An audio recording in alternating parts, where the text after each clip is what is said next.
What's up, everybody? And on this week's episode of Guys Talking Sports, we touch on the NCAA Tournament. We talk about UConn's dominance in women's basketball. We're touching on the OBJ situation with the possible trade or no trade from the Giants. And also giving a shout out to MLB Baseball for the upcoming season. Please turn in because you'll definitely be enjoying what you might be hearing.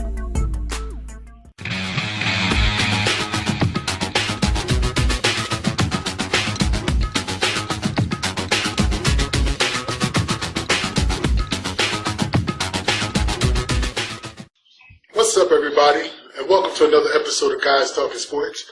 This is your boy, Big A. I'd like to welcome you guys this week to a very interesting episode that we'll be having tonight. Fellas, I got my man Al, I got my man Earl. How y'all guys doing? Doing lovely as always. I'm doing good. I left my water downstairs, so I'm kind of upset about that. But other than that, I'm good. Well, have somebody kind of, some of your backstage help bring it up to you so you can stay hydrated and fresh. I may have to do that. Summon the help. All right, fellas. Let's just jump right back into this. Briefly, let's talk about what we had in these our tournament brackets challenge that we had with one another and how all of our brackets are pretty much screwed. As it stands right now, myself and Earl are in the lead with 550 points, and Al is bringing up the rear with 430, but unfortunately, none of us have a dog in this fight as far as who we predicted to win the NCAA championship. So just based off of everything you've seen over the course of the tournament, I really can't say there weren't enough shockers or enough upsets. Just briefly, your take on the overall tournament, who do you think is going to win? I guess I will go first since I'm the last on this bracket. On this thing. I'm gonna say this because as much as I hear the people doing the radio, sports personalities on the radio talking about the NCAA tournament, me personally, I love where this is right now because it's so unpredictable. And I said this last week. It's one of the things that I like about it because not too many number one teams is remaining. I also love the fact that it brings the excitement that kind of was lacking when you have nothing but powerhouses there. Because now people are going to start to want to see not just the playing games, but also the first round.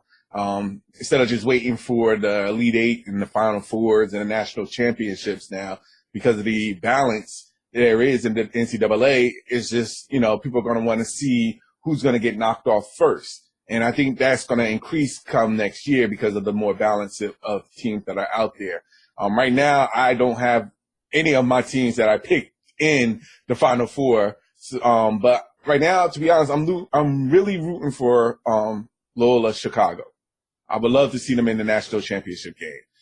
Despite maybe some people that says that they wanted to see the powerhouse teams, I for one would like to see this team make it all the way. And I would love to see what they do as far as the rest of the tournament is concerned. But overall, I thought that the tournament is pretty much exciting because now I'm glued to see what happens next, and I'm looking forward to the final three games, the Final Four and the national championship. So I kind of like that. Yeah, I'm right there with y'all. It's been pretty exciting. I only got one really horse in the race, and that's really Villanova playing in a national championship game. And right now they just have to beat, I guess they're playing Kansas in the Final Four, if I remember correctly. So I guess, but I didn't think I was going to be there. It's been a lot of upsets, a lot of surprises, but I think this goes back to the a lot more parity in the men's basketball as opposed to the women's, where no shocker and surprise. UConn women Huskies, no shocker and surprise. They'll probably win again, so I won't even really pay attention to it. However, I want to see Loyola, Chicago, really just make everybody piss off and get right to the national championship game, which I would love to see. But, who knows? But everyone want to see how they want to see the old, blue bloods and everybody else, and throw some more teams in the mix, man. It's sometimes you get tired of seeing the same teams. You get tired of seeing Kentucky. You get tired of seeing, North Carolina, Villanova now, Duke, Kansas, Michigan. I can go on and on about all the teams you see. Sometimes it's nice to see some other teams get into the mix. I mean, from a marketing standpoint, they won't like it, but I mean, you got three out of the four as your quote unquote blue blood teams with Villanova, Kansas, and Michigan. And can you really call Villanova really a quote unquote blue blood, because they weren't that good a couple of years ago. They just got good over the last span of probably like 5 years. So, but to me, it's exciting. I mean, is new teams in there, is making March Madness was supposed to be March Madness, not a boring snooze. Well, I agree. This might be possibly the last time. No, I take that back. Maybe next year might be the last time you might see some of the magic and the upsets that you're seeing in college basketball if Adam Silver goes ahead and changes the rules of how players are either going to be drafted straight out of high school, or if they're going to be required to stay a couple years. If they're required to stay a couple years, then you're not going to see these types of things anymore, because you'll have some teams will have the opportunity to see some of these younger, talented players actually stick around and cause their college teams to be that much better instead of all, the one and dones, et cetera. But I think it's been a great tournament. Though I haven't sat there and watched games extensively over the past couple of weeks, it has been exciting to see the Loyola Chicagos and all these other upstart teams, high-quality mid-major teams out there. They're throwing some major type of obstacles in the Blue Bloods' way, so it was cool. It was fun. It was great. Shout out to UNBC. They just went ahead and extended their coach's contract for an additional year. Heard he was flirting with Middle Tennessee State there for a little while, so it's nice to see that these mid-major squads are trying to pony up some money to keep their coaches around and keep their teams relevant moving forward in the tournament. So only for a certain amount of time. Yeah. I mean, schools like that are stepping stones. Guys want to build their careers, so you need schools like that. So unfortunately, it has to happen. It's very rare that you have coaches like to say the one in Gonzaga and a few other schools that coaches they just love it there, they just want to be there. So it's very rare in sport nowadays. But it's been an exciting tournament. Coming down to it, I believe I would love to see Loyola Chicago win it all, but I just have to say that Villanova just looks really, really, really strong. What they did to Duke, that was an epic game, by the way. That was a great game. Definitely. How they played and handled West Virginia. What they did all throughout the tournament. I mean, they've just been really consistent. They're just really out there just banging it. Everybody from 1 to 5 on the court for them can pretty much hit open threes. If you leave them open, it's packed. So it's hard to defend them with all the spacing. So I have to say, unfortunately, the Big East is probably going to run away with the national championship this year, but I would love to see Loyola Chicago. Yeah, and I also agree with what you were saying, Earl, about the difference. And we talked about this before. Matter of fact, we talked about this last year when against, like, for example, the men and against the women. When South Carolina upset at UConn, that I think it was last year at the tournament. That was pretty much the talk of the week because no one expected UConn, the women's team, to lose. And it's funny because seeing them play South Carolina again was kind of like, kind of felt as though that was a revenge game in the tournament. But everybody knows what the outcome is going to be at the women's tournament, which kind of makes it. Oh, so wasn't that? No. Was it South Carolina? No, it was Mississippi State that. Oh, I'm sorry. I'm so sorry. But did South Carolina, did Mississippi State win the tournament? No, Mississippi State lost South Carolina. Okay. So I got the two. Okay. All right. So, but the thing I'm saying is that because the UConn women right now, it's not going to get as popular as it should be because of that. You know what I'm saying? Because everybody wants to go to UConn, and it's so much different now because the boys, from the men's side of things, everybody's looking into it. Like, you would never really see a tournament, bracket tournament, where people are playing for the women's side, but they'll do it for the men's side because it's so unpredictable. So. Yeah, I mean, even like you said, Villanova is very strong. I mean, even if you look at their roster, I mean, of classes, I mean, they only have like a few freshmen, and I don't think those freshmen even make up their starting five. I mean, the makeup of their class is like, juniors and seniors and sophomores. So you definitely have guys with experience. You have guys that were here last time they won. So you have a lot of experience on this team. So it should be a shock that they're at where they're at right now and beating a lot of these teams that may not have had as much experience deep into the playoffs, these pressure games. So it's a testament to, Villanova. And, of course, right now Philadelphia is all, in a tizzy because they're thinking that Villanova is going to win, which they have a pretty darn good shot. But no, I think it's parity. I mean, right now you're kind of getting down to, against your quote-unquote marquee teams. I think if, Madison Avenue had their way, it'll be Villanova against Michigan. No, actually, I think they wouldn't mind having the Villanova against Loyola Maryland in a close game with Villanova eking out the win. You haven't heard much talk about Michigan on the other end, so why not? I don't know, because that's a very, that's a pretty good squad. Michigan is getting plenty of love from the radio stations down here,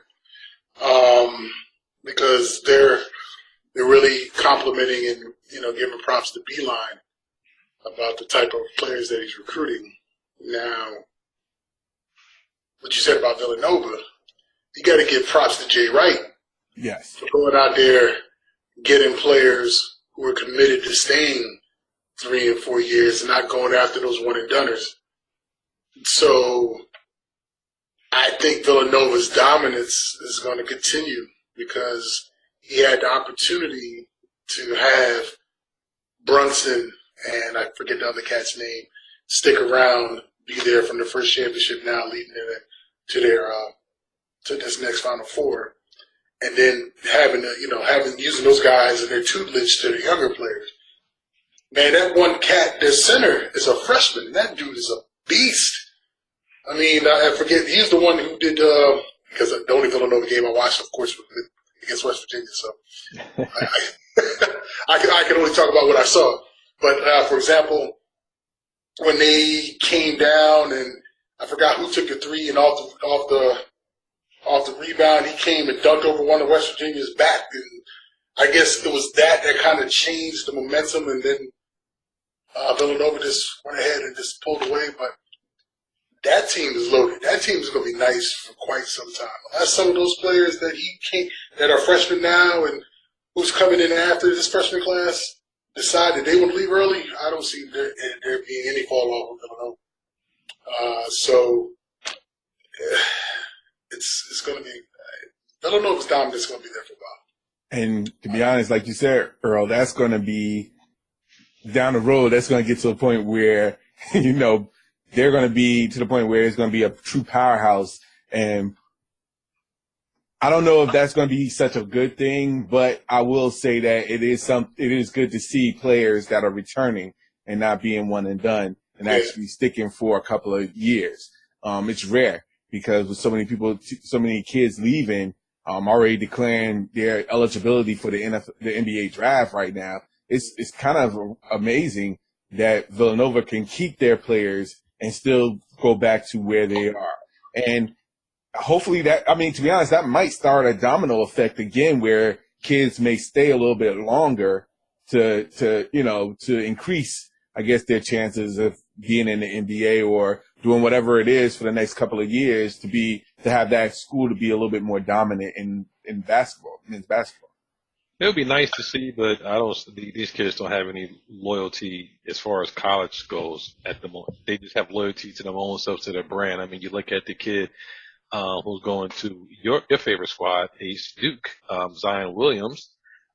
He's already the high school phenom. I mean, if he didn't have to go to the NCAA, I think he'd go right to the pros. And trust me, while he's in playing for Duke, all they're going to be talking about is what is going to be his draft prospects. I can see it already. So, I mean, it's a possibility, though. What if Adam Silver decides prior to him starting his freshman year at Duke that he will allow high school players to jump right to the pros? He might rescind his scholarship and go straight to the pros.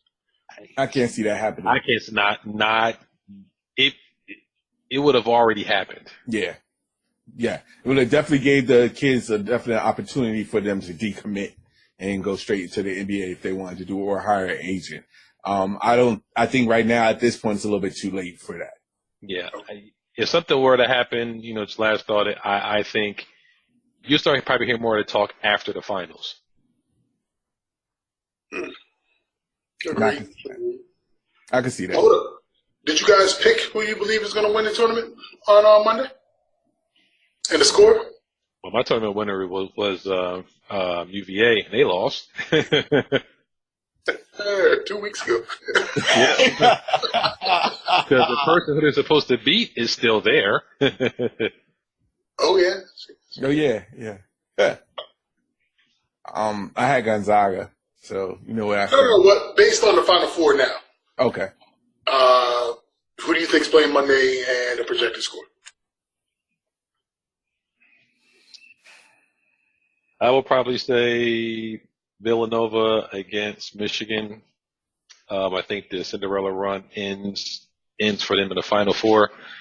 I'll probably say Villanova over Michigan, 87-83.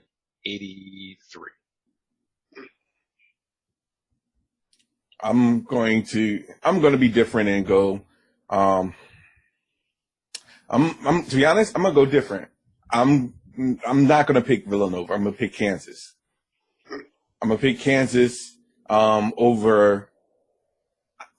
As much as I want Michigan, I'm just gonna be different. I'm gonna pick Kansas over Loyola Chicago, with the score of 75-73.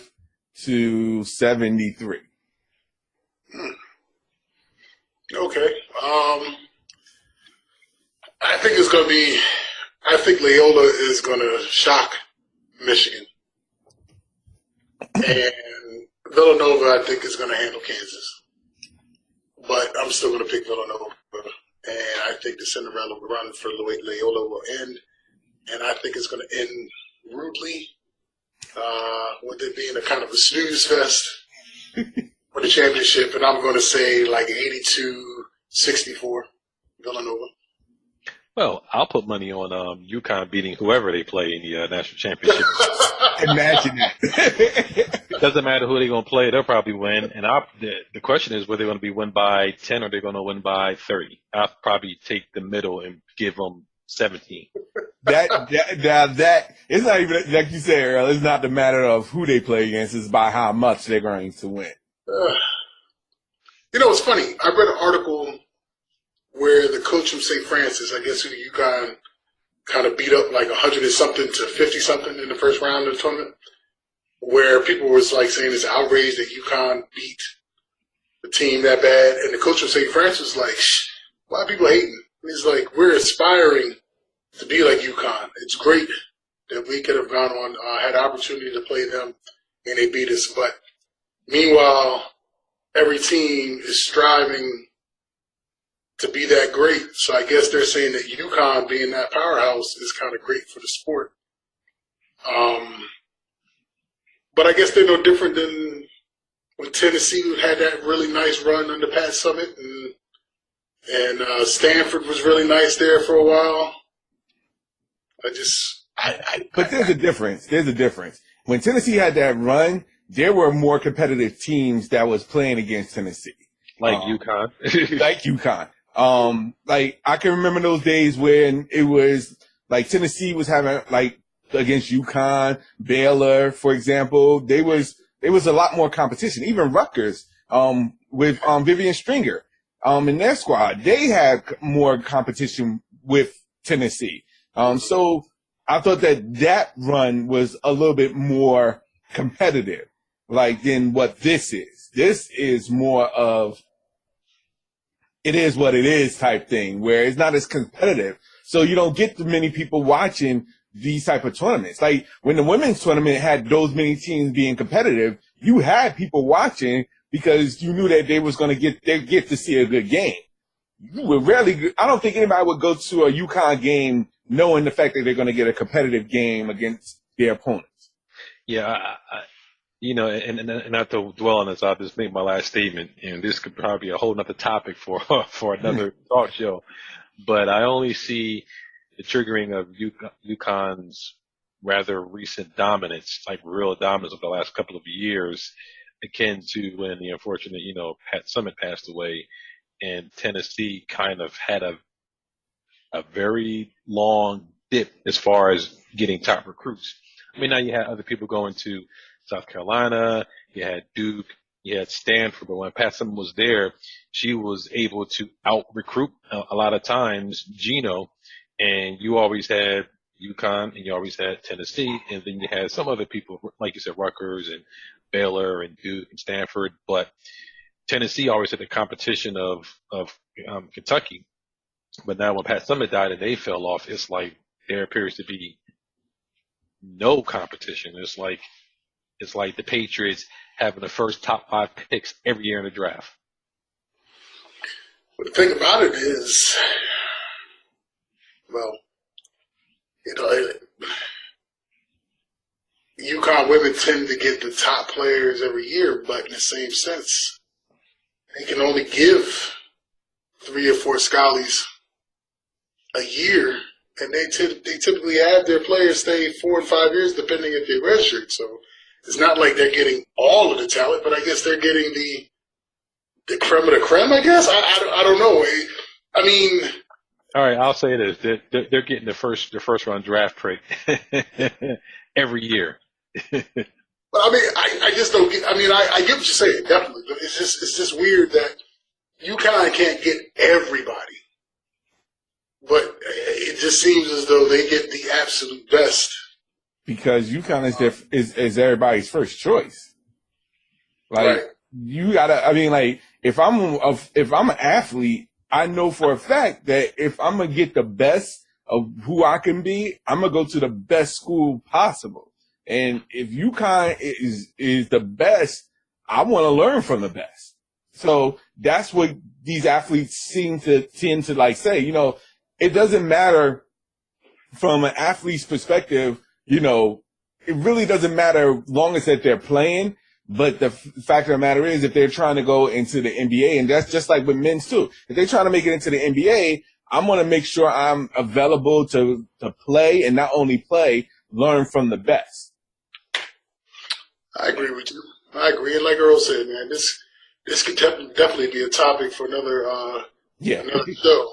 Especially after once UConn wins the national championship come Tuesday. Touche. But moving right along, let's step into this NFL realm really quickly. And let's discuss a certain wide receiver by the name of OBJ, or Odell Beckham Jr. with the New York Giants. And his very interesting video that was posted with him with a young lady. And the Giants coming out saying some things like they don't know if they can put up with his shenanigans any longer. And they're not going to be discussing any sorts of contracts with him. And then, of course, OBJ coming back saying that if I don't get a contract, I ain't playing. So now it's sparked up all of these different situations where the Giants might be possibly trying to trade OBJ, or is it a ruse just to kind of make OBJ sweat? I'm going to start with the resident Giants Giants guy in the room. Where's your take on all this? Do you believe that the Giants would have the cojones to sit there and trade away OBJ? Or is it just a ploy just to kind of shut him up and scare him a little bit? I think it's a lot of overreacting. I mean, I think he made his comments based on John Mara saying that he was tired of answering the Odell Beckham questions and yada, yada, yada. He said what he said. He never said he was going to trade him. He said he was just tired of answering, the questions.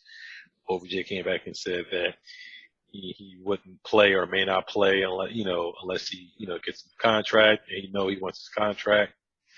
So I think there's a lot of back and forth. I think there's a lot of overreaction. I think at the end of the day, I think the Giants will extend him. I think they're probably going to do it before the season starts, which would be preferable so they can have that distraction not be a part of the next season.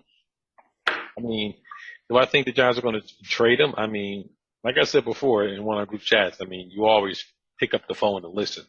However, at the end of the day, do I think they're going to trade him? No, I think they'll work it out. I think this is all negotiation. This happens all the time with the Giants. This one is just really getting out in the open. But I think they're just kind of negotiating in the media, which the Giants don't like to do. But I think they'll go back and talk, and because they want him as a Giant. I think at the end of the day, he wants to be a Giant for his brand. He wants to be in the Big Apple and in the marketing mecca. So I think everybody wants to be where they're at.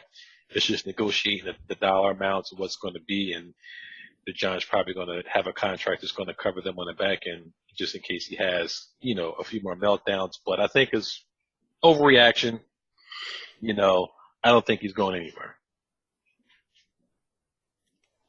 To be honest, I don't know. It would be interesting to see what offers is out there for Odell Beckham, and whether or not because right now OBJ is basically, he wants a place where he can win. That's really what the bottom line is. He wants to play for a team and a team to make it to the playoffs. He's just looking to win. I don't think he's that type of person that likes to continue losing. So I guess the question is for him and for the Giants is, are they in a position where they're going to continue or be able to win with what they have? And, the whole thing with the antics outside of the football doesn't stop for him being a great player that he is. And he is a good player. Now, the question is he really worth the value of all the outside antics to keep him?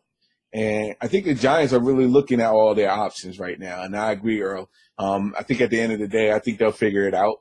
I don't think that commercial with him and Eli would be ruined for nothing if they get traded. So the Doritos commercial. So I really believe that they're going to kiss and make up and get back to that dirty dancing routine that they had at the commercial.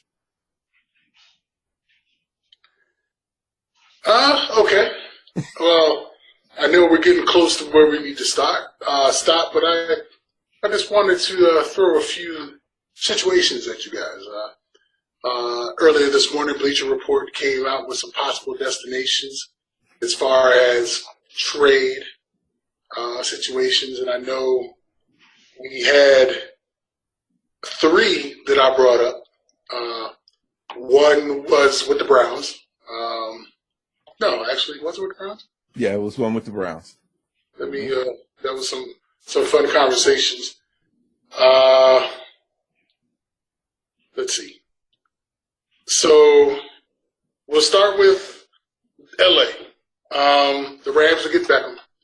Giants received the number 23rd overall pick, a 3rd round pick in 2019, and wide receiver Cooper Kupp. Yeah. Oh, sorry. Go ahead. Oh, yeah. Me personally, if I'm LA, I would do it in a heartbeat. But if you're the Giants, Mr. Ross? Nope.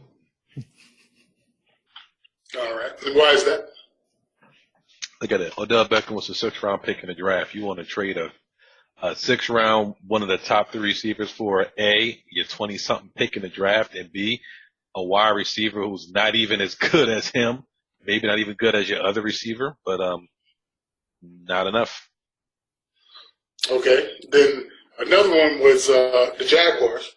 They get Beckham. It would give you the 29th overall pick, a third-round pick in 2019. But then you get defensive end Dante Fowler Jr. Now, mind you, you just traded away possibly, arguably, your best pass rusher and cripple hand. JPP. So, yeah, JPP. So now you're getting back just as probably not as dominant, but a dominant D lineman. What you take? I don't know. It depends on if he fits into the scheme, but I still don't think they would deal him to the Jags. And to be honest, I don't know why the Jags would do that at this point, at this stage. I would keep what I have from the Jags. And then last but not least, I know there were a couple other ones, but this was the one that really sparked some great debate earlier this morning when we talked about the Browns. Now, the Browns want to give their number 4 overall pick, number 4, just the 4th pick, for Beckham and a third-round pick of the Giants in 2018. Now, I was curious. Like you said, the Browns want to trade their first round and their third round. No. Just their number 4 pick. And the Browns receive Beckham and your third-round pick. No. The Giants don't have to give up anything. True. Because he's still under contract. Agreed. So then I proposed, I thought that was a bit much that the Giants had to give up. And then I proposed possibly Josh Gordon being thrown on top of the 4th-round pick. But Josh Gordon, though he can't seem to stop playing around with the weed, but he's been pretty quiet. He's hasn't been gotten into trouble probably the past 6 or 9 months or so. Maybe a year. But when he played that full season, he was one of the top 3 wide receivers in the league, I believe it was in 2013. And he really hasn't played much, so it's not like he has a lot of wear and tear in his body. And he's only still 27 years old. And he's 6'3", 215 to Odell Beckham's 5'11", 205, I believe. Speed-wise, you're not losing much speed, but you're getting a bigger body, a more physical wide receiver, somebody who's that's able, like Odell, to give you between 1,300 to 1,600 yards receiving per year. Why is that not an attractive package, considering you're only giving up a third-round pick in Beckham, where you're getting the 4th overall pick, knowing whatever you guys would decide that you want to get. So you would still get your number 2, so you can still get Saquon Barkley. You still can go ahead and get a number 4 pick, and you got Josh Gordon? You don't think that's a fair trade-off? Now, mind you, you can make this trade today. Beckham can get hit by a bus and can't walk no more. You still get all that you got. It's this Beckham can't play no more. The Browns are out. You want to answer now? First things first, I have to say this. That first trade that the Cleveland for the 4th-round pick for Beckham and the 3rd-round pick, that's pretty. Yeah, so they get the 4th pick and they give up Beckham in the 3rd. That's a pretty gutsy move for the Browns. I'm sorry. That's like saying I'll give you the 1st round. It's a gutsy move. I'll tell you. Because the Giants are still getting the 2nd. They might have the 2nd and the 4th pick. Listen. I'm not a Giants fan, but as a Browns fan, if I was a Browns fan, I would say that is a pretty gutsy move. And Earl put it, he said it perfectly when he laughed at it, because that's basically what Giants fans would do. Matter of fact, I'm not even going to say anything. I'll let Earl answer that. Earl, you take that. You take that. All right, look. it sounds good until you keep up bringing up the receiver, Josh Gordon. Nobody wants him. He had one full season 3 years ago and admitted in the interview that he was high in games. The Giants are not. When was the last time he played a full season? Like 2013, 2014. Okay. And in we go into 2018. He has to play the full season in 3. No. Now, if they toss in Jarvis Landry. No. Then you pique the interest. But then, why? They're one of the same. They pretty much act like the same type of receiver. I think if they were to give up the 4th-round pick and Jarvis Landry, you might get some consideration. But the 4th-round pick and Josh Gordon, no. Because I have no idea whether or not he's going to play a full season with me. And over the past 2 seasons, he has not proved anything. So I'm not going to go with the unknown commodity. The last thing I saw was in 2013 to give away my star receiver, which I know what kind of person he is. Okay. Like I said, Josh is no one's taking Josh Gordon. There's a reason why the Browns won't release him. Because nobody gonna want him. No. The teams want him, but that's the reason why they won't release him. Teams actually tried to trade for him last year. The Browns rejected all trades. Shocking. No. That's typical Browns right there. That is typical Browns. Like, they could have probably gotten better value with some of the trade proposals that's out there for him. But they didn't do that. They didn't listen. They rejected all offers. Like, I mean, if they believe that they could use him to get a star like Odell Beckham Jr., teams don't – what team – I'm puzzled by Browns management sometimes, the stuff they're doing. I think they're doing a good offseason, but – for them not to listen to offers for Josh Norman, that's laughable. Well, when you think of a receiving core right now, Gordon is your number 1, Landry is your number 2, and actually, will Gordon be your number 1? I'm thinking Landry be your number 1. Yes. To me, Landry's more of a possession receiver. At least that's the way he was used in Miami. Gordon's a dude that you go over the top with. And who's their quarterback going to be this year? Tyrod. He ain't a bad quarterback, man. No, I'm not. Well, first things first. They still gotta get a handle on that O-line. That's not even like they're making improvements, but they still need work. Yes, and we can dissect what the Browns could be doing and the Giants could be doing, because I'm sure about it before this actual draft takes place. In my opinion, in my gut, and my gut's fairly big, I think OBJ is gone, but I could be wrong. That's just my gut. I think that the Giants are quelling all of this stuff to try to quiet it all down, but I think he's gone personally. But I know we could talk about this forever because it's the NFL and it's drama and it's all year round. Even though we're not playing, we're debating Josh Gordon and stats from 2013. I mean, you just can't beat that.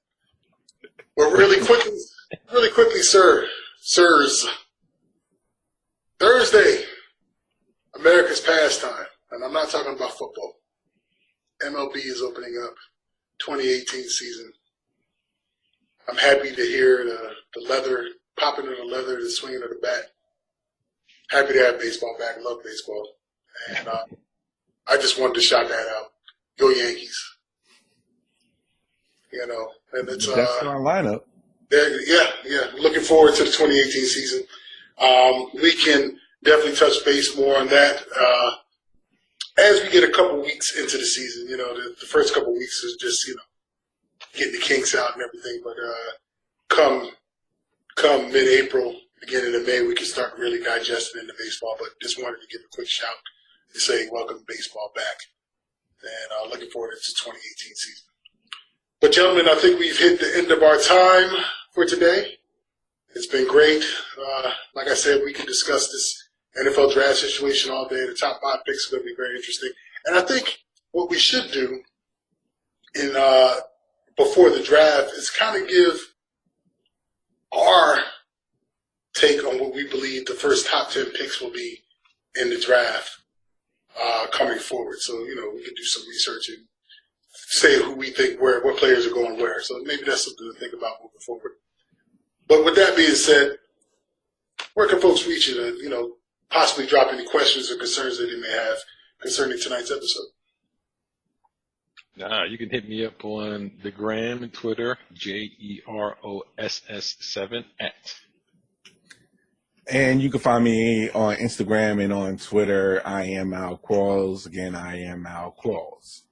And you can find the Big Gut Guy on Twitter at CatDaddy1963, CatDaddy1963. So thank you, everybody, for tuning in. I really appreciate it. And also, I do not know the gentleman's name off the top of my head, and I do apologize. But there was a G League player who passed away after collapsing on the court. I should know his name, but I don't. But I'd like to send my condolences out to his family. May he rest in peace, and hoping that we can get some closure as to what caused this situation and bring some closure to his family as they're grieving during this difficult time. Zeke Upshaw. Zeke Upshaw, the Upshaw family, prayers, gone too soon. Definitely. God bless. Prayers go up to Upshaw family. Hello, MLB. And with that, we bid a farewell. Until next week, this is Guys Talking Sports.